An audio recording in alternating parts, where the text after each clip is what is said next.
Hello good morning guys, welcome back to I channel Jeetu पे official. तो कैसे हैं आप सभी? आई होप कि आप लोग बहुत अच्छे होंगे। तो मैं ना कई दिनों बाद जो है ब्लॉग स्टार्ट कर रही हूँ, क्योंकि बीच में मैंने कुछ टाइम के लिए मैंने बंद कर दिया था, नहीं बनाया था, मैंने दूसरे वीडियो बनाने थे, इसीलिए मैंने ब्लॉग नहीं बनाया। तो मैंने सोचा चलो आज से ब्लॉग स्टार्ट करते हैं, क्योंकि आज से लगातार 2-3 दिन तक ब्लॉग आएंगे। क्योंकि कुछ स्पेशल है। क्या है, मैंने आपको बताया था पिछली बार कि अगले महीने में मेरे बाबू का बर्थडे आने वाला है। तो मेरे बाबू का बर्थडे है परसों, यानी कि 17 तारीख को। और फाइनली मम्मी पापा भी परसों ही आएंगे, गांव से आने वाले हैं। तो काफ़ी सारी चीज़ें हैं, बहुत सारी तैयारियां भी करनी हैं। और सो ही मैं ये कह रही थी कि हाँ, परसों मम्मी पापा आने वाले हैं और परसों ही बाबू का मेरा जन्मदिन भी है। तो क्या होता है ना, चीज़ें आप बहुत कुछ पहले से सोच के रखते हो कि मैं ऐसे करना है, वैसे करना है, या ये करेंगे वो करेंगे, पर होता बिल्कुल उल्टा हो जाता है। ठीक है, इसीलिए कहते हैं ना कि पहले से बहुत सारी चीज़ें सोच के नहीं रखनी चाहिए। और मेरे साथ भी ऐसा ही होता है, जब मैं पहले से बहुत ज़्यादा एक्साइटेड रहती हूँ ना किसी चीज़ को लेकर कि हाँ मैं ऐसे करूँगी वैसे करूँगी, तो बिल्कुल उसके उल्टा हो जाता है। और सेम वही चीज़ इस बार भी हुआ है। बाबू का जन्मदिन था, तो मैंने बहुत प्लानिंग किया था बहुत पहले से कि हाँ मुझे ये करना है, ऐसे करना है, सबको बुलाना है, पर कुछ भी नहीं हो पाया। आई थिंक मुझे नहीं लग रहा कि हो पाएगा, क्योंकि इन सारी चीज़ों के लिए ना पहले से प्लानिंग करनी पड़ती है। और मम्मी पापा आपको पता ही है, ऑब्वियसली 14-15 दिन पहले से वो लोग हैं ही नहीं। तो जब घर में आपके गार्जियन नहीं रहते हैं और फैमिली मेम्बर आधे लोग हैं आधे हैं नहीं, तो कोई भी चीज़ें डिसाइड नहीं हो पाती है जब तक पास में ना रहो और कोई चीज़ें एक साथ मिलकर डिस्कस ना करो, तो वो चीज़ें क्लियर नहीं हो पाती हैं। तो यही सब चीज़ें देखते हुए, और कुछ हमारी फैमिली मैटर भी था, बहुत सारी चीज़ें एक साथ चल रही थी। तो इसके लिए हम लोगों ने डिसाइड किया कि हम बाबू का बर्थडे इस बार नहीं सेलिब्रेट करेंगे। कहने का सेलिब्रेट क्यों नहीं करेंगे, हम आपस में ही करेंगे। जितनी हमारी फैमिली है, 4-5 लोग जो भी हैं, हम लोग आपस में ही सेलिब्रेट करेंगे। और मेरे ख्याल से ना ये सबसे बेस्ट होता है, क्योंकि ना आप सबको बुलाते हो, बहुत सारी चीज़ें आपके ऊपर बहुत सारी रिस्पॉन्सिबिलिटी हो जाती है, तो आप क्या ही इन्जॉय करोगे, कुछ इन्जॉयमेंट नहीं हो पाता है। और मेहमान आते हैं, उनको बुलाओ तो सबका व्यवस्था, खाने पीने, सोने बैठने और सब कुछ देखना पड़ता है। तो अब इन्हीं सब चीज़ों को देखते हुए मैंने डिसाइड किया कि नहीं, अब जो भी होगा, अब अगले साल होगा, देखते हैं। इस बार हम नॉर्मली बाबू का बर्थडे सेलिब्रेट करेंगे। और हमने ये डिसाइड किया कि हाँ, हम घर पे एक छोटा सा केक लाएंगे और सब लोग आपस में हम बाबू के साथ सेलिब्रेट करेंगे और बाहर डिनर करने जाएंगे, बस इतना ही। ठीक है, और जो भी गिफ्ट वगैरह है खरीदना, वो हम खरीद देंगे बाबू के लिए। देखते हैं क्या डिसाइड होता है, उनके लिए क्या खरीदना है। हम लोग 2-4 दिन पहले से ही डिसाइड कर रहे हैं कि हम क्या खरीदें बाबू के लिए, पर कुछ डिसाइड नहीं हो पा रहा है। अब देखती हूँ क्या खरीदते हैं उनके लिए। कंफ्यूज हो रही हूँ मैं बहुत ज़्यादा, क्योंकि मम्मी है नहीं, मैं पूछी भी नहीं हूँ कि हाँ क्या लेना है बाबू के लिए, क्या नहीं लेना है। तो देखते हैं जो उनके यूज़ के लायक रहेगा। अब वो थोड़े थोड़े बड़े हो रहे हैं, अब चलना रहे, तो मैंने सोचा कि उनके लिए एक गाड़ी खरीदेंगे, बेस्ट रहेगा। कम से कम उस पर बैठ के चलाएँगे, उसका यूज़ भी होगा। तो देखते हैं, जैसा भी होगा आपको ज़रूर हम बताएँगे।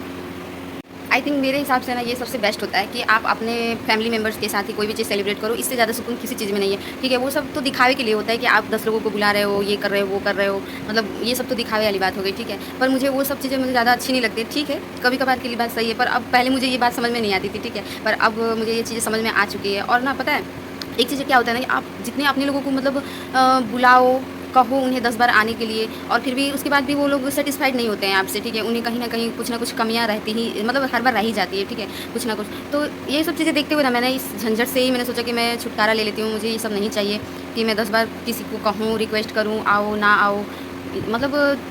एक अच्छा लगता है कि आप किसी को एक बार बुलाने पे आपके यहाँ कोई आ जाता है ना, तो वो अच्छा लगता है। अब उसमें भी आपके पास 10 लेकिन निकले कि आपके बुलाने पे नहीं, उनके बुलाने पे आएँगे, तो ऐसे तो वैसे। तो ये सारी चीज़ें होती हैं, बहुत सारे रिलेशन में होती हैं, और हम मिडिल क्लास फैमिली में तो बहुत ही ज़्यादा होती है कि बहुत सारे लोग ऐसे होते हैं कि वो आपसे सैटिस्फाइड नहीं होते। उनको लगता है कि हम आपके बुलाने पे नहीं आएँगे, हम आपके अदर फैमिली मेंबर या आपके कोई गार्जियन बुलाएँ तो आएँगे। तो भाई मैं क्या हूँ, मैं भी तो इस घर की एक मेंबर हूँ, और मेरे बच्चे का जन्मदिन है, तो ऑब्वियसली मैं ही बुलाऊँगी, ज़ाहिर-सी बात है।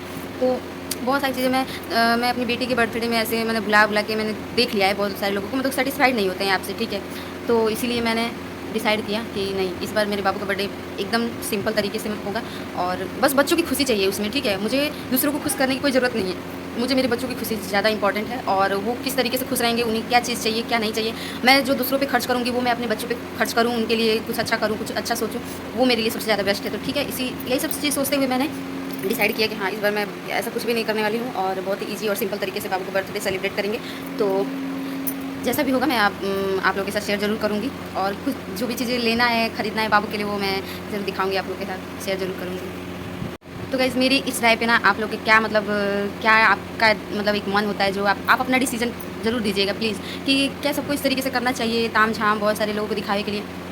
तो मैं तो इस चीज़ से बिल्कुल एग्री नहीं करती हूँ। तो क्या आप लोग मेरी बात से सहमत हैं? आप लोग ज़रूर कमेंट करके बताइएगा, और मेरा ये डिसीजन आप लोगों को सही लगा या गलत लगा, ये भी बताइएगा ज़रूर। ठीक है, बाकी तो आगे देखते हैं ये क्या ही होता है। बाकी घर बहुत खाली खाली सा लग रहा है। अभी मैं घर पे बिल्कुल अकेली हूँ और मेरे बाबू हैं वो भी सो रहे हैं, अभी कोई है ही नहीं, ये भी ड्यूटी चले गए हैं, मतलब ऑफिस चले गए हैं अपने, और इनके चाचू भी अपने कोचिंग चले गए हैं, काव्या भी स्कूल चली गई है, सब लोग चले गए हैं, मम्मी पापा है ही नहीं घर पे, बिल्कुल अकेले बोर हो रही हूँ मैं सोच रही हूँ जल्दी से सब लोग आए, मम्मी पापा सब लोग आए कि थोड़ा अच्छा लगे क्योंकि मुझे अकेले ऐसे रहने की बिल्कुल आदत नहीं है और मैं तो नहीं रह पाती हूँ, इसलिए दिन भर अपना कुछ ना कुछ थोड़ा इधर उधर करती रहती हूँ कि मन लगा रहा है मेरा। और मैंने सोचा कि चलो थोड़ा सा ब्लॉग भी बना लेती हूँ, आप लोगों से बातें कर लेती हूँ। तो मैंने ना काफ़ी दिन से जो एक मक्खन जो दूध का मलाई होता है ना वो निकाल के रखा हुआ था, तो बहुत ज़्यादा हो गया था, मैंने सोचा कि आज इसको घी में निकाल ही देती हूँ। तो मैं आज इसका सारा यहाँ पे घी निकाल रही हूँ, आप देख सकते हैं कितना सारा हो गया है। और ये दूध वगैरह है जो भी वगैरह इकट्ठा हो जाता है तो मैं निकाल देती हूँ, और अच्छी खासी मलाई भी निकल जाती है, तो घी भी ज़्यादा निकल जाता है तो काम आ जाता है। और क्योंकि कोई खाता है नहीं मलाई उसकी, तो मैं सोचती हूँ कि चलो इससे कुछ यूज़ ही कर लेते हैं, क्योंकि घी रहेगा तो हर तरीके से काम आएगा, तो इसीलिए मैंने बना लिया। और आज ना यहाँ पे बारिश भी हुआ है, थोड़ा बहुत मौसम ना आपको दिखा देती हूँ, मतलब गीला गीला सा दिख रहा होगा, बारिश हुआ है आज, थोड़ा बहुत गर्मी बहुत ज़्यादा थी, 2 दिन से बहुत ज़्यादा गर्मी थी, तो आज ना पता नहीं ऐसी ही बारिश हो रही है, बिल्कुल हल्की सी आ रही है फिर ख़त्म हो जा रही है, उसके बाद से इतनी ज़्यादा उमस हो रहा है ना, इतना ज़्यादा उमस हो रहा है कि क्या ही बताएं, बहुत ज़्यादा गर्मी हो रही थी 2 दिन से, थोड़ा बहुत आज राहत है मौसम में। यहाँ मेरे बाबू जो हैं आराम फरमा रहे हैं, इनको देखिए, ये छो रहे हैं मेरे बाबू, बर्थडे बॉय बर्थडे बॉय।